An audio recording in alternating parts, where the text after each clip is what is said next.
तो इस सब में जो है पीटीआई का और खान साहब का कितना बड़ा रोल रहा? क्या उससे पहले भी डीजे भट्ट की तरफ सिलसिला चल रहा था? यासिर भाई बहुत अच्छी बात की है आपने। देखें, दो चीजें हमेशा याद रखें। अगर डीजे भट्ट कुछ था तो खान साहब ने डीजे भट्ट को कॉल की कि आओ और हमारा काम संभालो। आपका सवाल का जवाब उसमें से मिल गया। दूसरी बात याद रखें, डीजे भट्ट और इमरान खान दोनों लाजमो मलजूम हो गए। 2011 से पहले तक पीटीआई को कोई नहीं जानता था। लाहौर 30 अक्टूबर का जलसा जब आपने किया तब किसी को पता चला कि दुनिया में पीटीआई कोई जमात है, इमरान खान उसके लीडर हैं और डीजे भट्ट एक ऑडियो इंजीनियर है या डीजे है।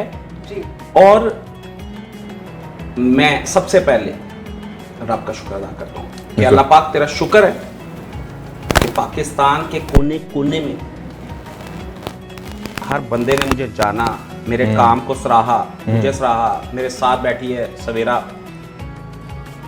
टिकटॉक के बेशुमार लोग हैं जो लोग, एक्सक्यूज मी, मैं माजरत, आपने अपना बात पूरी करनी है। वो सब मुझसे मोहब्बत करते हैं, इज्जत करते हैं, रिकॉर्ड देते हैं। पाकिस्तान से बाहर भी लोग प्यार करते हैं। बिल्कुल, तो नो डाउट।